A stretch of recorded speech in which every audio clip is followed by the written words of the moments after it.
پانی جو میرے پنجاب کے کسان کا حق تھا اس کو سیاست کی نظر کر دیا گیا. پنجاب کے عوام مشکل میں ہیں, سیلاب کے اندر پھنسے ہوئے ہیں, اور باہر سے جب کوئی بیٹھ کے پنجاب کے عوام کے اوپر بات کرے گا تو مریم نواز شریف جواب دے گی. مریم نواز شریف کیوں معافی مانگے؟ معافی وہ ترجمان مانگے جنہوں نے پنجاب کے عوام پہ آئی ہوئی آفت کے دوران پنجاب کے عوام پر تنقید کی, سیاست کی. اور مریم نواز نے اگر جواب دیا تو اپنے لوگوں کا جو حق ہے اس کے لیے اس نے آواز بلند کی لی, اور اس کے لیے مریم نواز شریف کبھی معافی نہیں مانگے گی. مریم نواز شریف کبھی معافی نہیں مانگے گی. بات کرو گے تو جواب ملے گا اور زوردار ملے گا. وزیر اعلیٰ پنجاب ڈٹ گئی.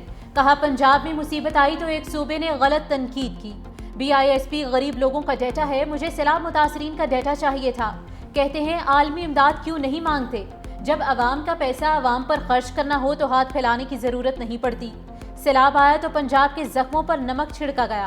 لاہور میں الیکٹرک بسز کے منصوبے کی افتتاحی تقریب سے خطاب میں کہا کہ جب کسی صوبے پر کوئی تکلیف آتی ہے تو کیا ہم الزامات لگاتے ہیں؟ خیبر پختونخوا میرے مخالف کا صوبہ ہے, لیکن کلاؤڈ برسٹ ہوا تو پنجاب نے فوری مدد کی. پیپلز پارٹی کو بتانا چاہتی ہوں کہ مجھے الزامات پر دکھ ہے. پنجاب میں جب سیلاب آیا تو پریس کانفرنسز ہو رہی تھی. میں نہیں چاہتی کہ لوگ کہیں مریم نواز صرف لاہور کو ترقی دیتی ہے. لاہور میں دی گئی سہولتیں پورے پنجاب میں دیں گے.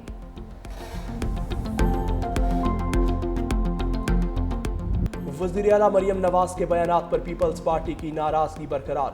ارکان کا قومی اسمبلی اجلاس سے آج بھی واک آؤٹ. سینئر رہنما نوید قمر نے کہا ہمیں یقین دہانیاں کروائی گئی تھیں لیکن گراؤنڈ پر ابھی تک وہی صورتحال ہے. ہم ایوان سے پھر واک آؤٹ کرتے ہیں. حکومت کے منانے پر پیپلز پارٹی کے ارکان ایوان میں واپس آ گئے. نائب وزیر اعظم اسحاق ڈار نے کہا ایک دوسرے پر الزام تراشی کسی کے لیے بھی فائدہ مند نہیں. دونوں جماعتوں کے درمیان گولہ باری اور جوابی گولہ باری روکنا ہوگی. اسحاق ڈار کی تقریر کے دوران اپوزیشن ارکان کے فلسطین کا سودا نامنظور کے نعرے. اپوزیشن ارکان نے کہا کہ سعودی عرب کے ساتھ معاہدے سے پہلے پارلیمنٹ کو اعتماد میں نہیں لیا. فلسطینی عوام کو پوچھے بغیر کوئی معاہدہ قابل قبول نہیں. حکومت فوری طور پر گلوبل سموتھ فلوٹیلا واقعے پر اقدامات کرے.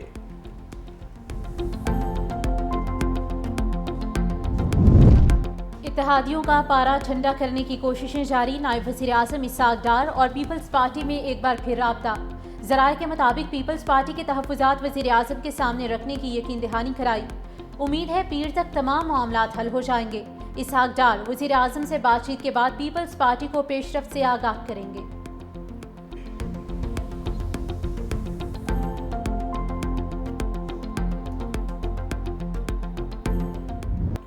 غزہ امن معاہدے میں شامل 20 نکات ہمارے نہیں, ڈرافٹ میں تبدیلی کی گئی. میرے پاس ریکارڈ موجود ہے. نائب وزیر اعظم اسحاق ڈار کا قومی اسمبلی میں خطاب. بولے سعودی وزیر خارجہ نے کہا ہمارے پاس دو آپشنز ہیں, یا تو معاہدہ مسترد کر دیں یا انہیں معاہدے پر عمل کرنے دیں. کیا ہم نے صرف تماشا دیکھنا ہے؟ بیانات دینے ہیں؟ معاہدہ مسترد کرنا اسرائیل کو جارحیت کی اجازت دینے کے مترادف ہوگا. پاکستان کی ریاستی پالیسی تو فلسطین کا دو ریاستی حل ہی ہے. فلسطینی اتھارٹی اور دیگر ممالک نے مذاکرات کے نکات کو خوش آئند قرار دیا. غزہ میں مکمل جنگ بندی اور تعمیر نو کی ضرورت ہے. مسئلہ فلسطین پر پاکستان کی وہی پالیسی ہے جو قائد اعظم کی تھی, اس میں کوئی تبدیلی ہوئی اور نہ ہوگی. مزید کہا سعودی عرب کے ساتھ دفاعی معاہدہ بہت اہم ہے. اللہ نے ہمیں حرمین شریفین کے محافظوں میں شامل کیا. کئی ممالک نے پاکستان سے معاہدے کی خواہش ظاہر کی. وہ وقت جلد آئے گا جب پاکستان دوست ممالک کی سربراہی کرے گا. ایک نیا نیٹو. یار شمع کو بات شمع آتی ہے, وہ اندھیرا نظر نہیں آتا تو آ جائے گا نا, آخر میں شمع بھی آ جائے گی. شمع ہی آتی ہے نظر, آپ کو اور کچھ نہیں نظر آتا. جو ڈیلیگیشن جاتا ہے UN میں آفیشیل ڈیلیگیشن, اس کے لیے وزیر خارجہ لیٹر آف کریڈنس ایشو کرتا ہے. وہ لیٹر میں نے سائن کیا, اس میں یہ نام نہیں تھا یہ جو فرما رہے ہیں. وہ اسپیچ رائٹر کا جو 5-6 کا جو گروپ ہے جو اس ٹائپ کی چیزوں کو ہینڈل کرتے اس میں تھا, لیکن وہ میں سمجھتا ہوں کہ ان کے ان یوزول کنڈکٹ جو انہوں نے کیا ان کو نہیں کرنا چاہیے تھا. قومی اسمبلی میں شمع جنیجو کی گونج. PTI رہنما شاہد خٹک نے پوچھا کہ اقوام متحدہ میں شمع جنیجو کیا کر رہی تھی. اسحاق ڈار نے طنز کیا آپ کو دن اور رات میں صرف شمع نظر آتی ہے. واضح کیا کہ لیٹر آف کریڈنس میں شمع جنیجو کا نام نہیں تھا. وزیر اعظم کی تقریر لکھنے والوں اور دیگر لوگوں میں شمع جنیجو شامل تھی. شمع جنیجو نے غیر ذمہ دارانہ بات کی جو ان کو نہیں کرنی چاہیے تھی۔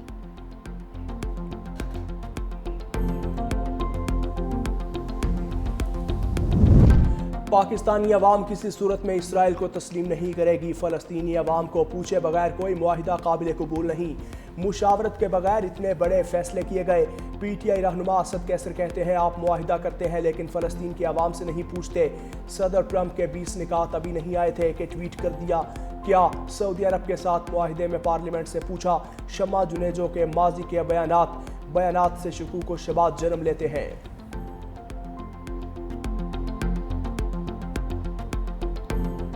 اسلام آباد پریس کلب پر پولیس کے حملے کے خلاف صحافیوں کا پریس گیلری سے واک آؤٹ۔ وزرائے مملکت طلال چودھری اور عقیل انجم صحافیوں کو منانے پہنچ گئے۔ طلال چودھری نے کل کے واقعے پر دوبارہ معذرت کرتے ہوئے کہا کہ جو ہوا قابل افسوس ہے۔ نیشنل پریس کلب جو مطالبات دے گا اس پر عمل ہوگا۔ پریس کلب کے بغیر ہم ادھورے ہیں۔ وزیر اعظم شہباز شریف کو بھی اس واقعے پر مکمل بریفنگ دی گئی۔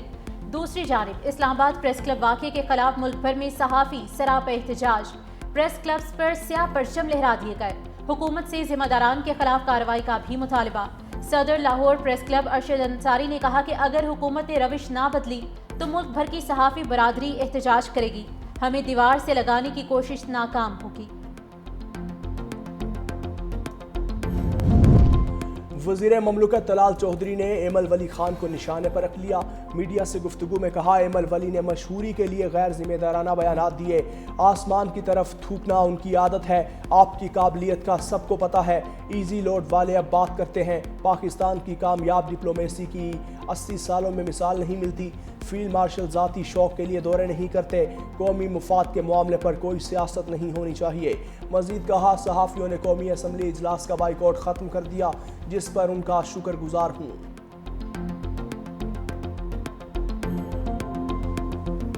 سیکیورٹی فورسز کا بلوچستان کے ضلع شیرانی میں انٹیلیجنس بیسڈ آپریشن۔ فائرنگ کے تبادلے میں بھارتی حمایت یافتہ 7 دہشت گرد جہنم واصل۔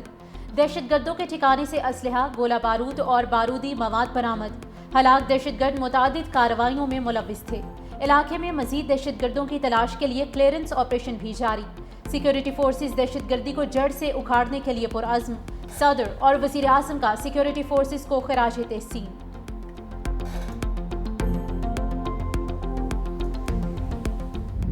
آزاد کشمیر میں مذاکرات کا دوسرا دور جاری۔ قبل ازیں وفاقی وزراء اور عوامی ایکشن کمیٹی کے درمیان مذاکرات کا پہلا دور مکمل ہوا جو 2 گھنٹے جاری رہا۔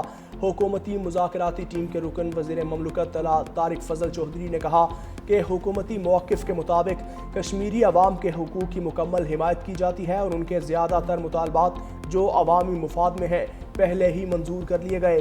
تاہم باقی چند مطالبات کے لیے آئینی ترامیم درکار ہیں جن پر بات چیت جاری ہے۔ تشدد کسی مسئلے کا حل نہیں اور امید ظاہر کی ہے کہ ایکشن کمیٹی تمام مسائل کو پرامن مکالمے کے ذریعے حل کرے۔ دوسری جانب اسلام آباد پولیس کے مزید 1000 اہلکار آزاد کشمیر بھجوانے کی تجویز۔ اسرائیل نے گلوبل فلوٹیلا کے 4 اطالوی کارکنوں کو ڈی پورٹ کر دیا۔ اسرائیلی حکام کا کہنا ہے کہ دیگر ارکان کی ملک بدری کے لیے کام جاری ہے۔ اسرائیل نے فلوٹیلا کی آخری کشتی میرینیٹ کو بھی قبضے میں لے لیا۔ پولینڈ کے جھنڈے والی کشتی میں 6 افراد سوار تھے۔ 450 گرفتار افراد جیلوں میں قید ہیں۔ تحویل میں لی گئی کشتیاں اشدود بندرگاہ منتقل۔ سابق سینیٹر مشتاق احمد، سماجی کارکن گریٹا تھنبرگ اور نیلسن منڈیلا کے پوتے سمیت تمام افراد کو یورپ ڈی پورٹ کیا جائے گا۔ کئی ممالک کا اسرائیل سے گرفتار کارکنوں کے حقوق کا احترام کرنے کا مطالبہ۔ پاکستان نے اپنے شہریوں کو رہائی سے متعلق اقدامات شروع کر دیے۔ ترجمان دفتر خارجہ کا کہنا ہے کہ پاکستان اسرائیل کو تسلیم نہیں کرتا، اس لیے دیگر شراکت داروں کے ساتھ مل کر کام کر رہے ہیں۔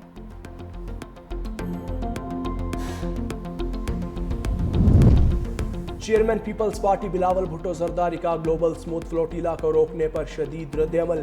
کہا کھانا اور دوائیں کوئی خطرہ نہیں۔ اسرائیل نے پاکستان کے سینیٹر مشتاق احمد خان سمیت ڈاکٹرز اور رضاکاروں کو حراست میں لے کر انسانیت پر حملہ کیا۔ بلاول بھٹو کا حراست میں لیے گئے تمام افراد کی رہائی کا مطالبہ۔ غزہ کے لیے انسانی راہداری اور فلسطین کے لیے انصاف کا بھی مطالبہ۔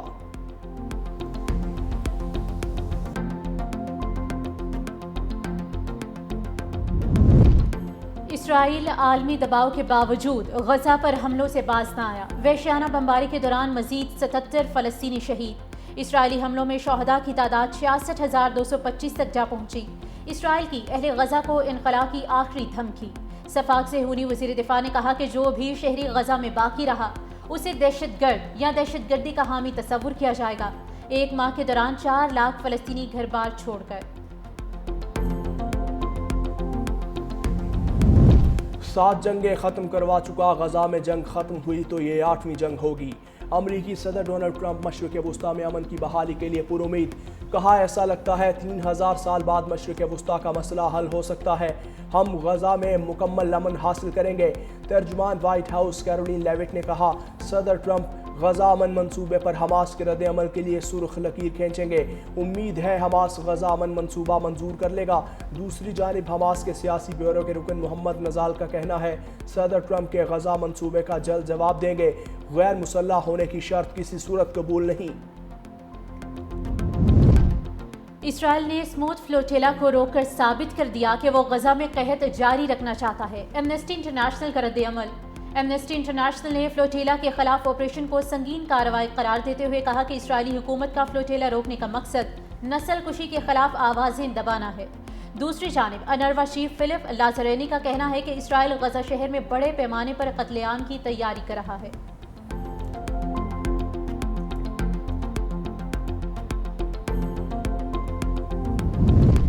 اسلام آباد ہائی کورٹ نے جسٹس طارق محمود جہانگیری کی ڈگری منسوخی کا فیصلہ معطل کر دیا۔ عدالت نے جامعہ کراچی سے جواب طلب کر لیا۔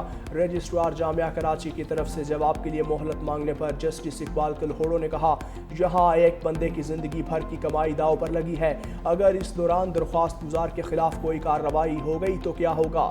عدالت نے مزید سماعت 20 نومبر تک ملتوی کر دی۔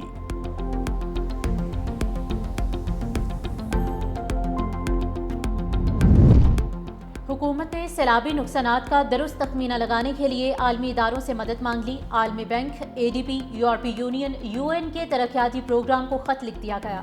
سیلابی نقصانات کے تخمینے کے لیے تکنیکی معاونت فراہم کرنے کی بھی درخواست مسودہ وزیر اعظم سیکریٹریٹ اور IMF کے جائزہ مشن سے بھی شیئر کر دیا گیا ہے۔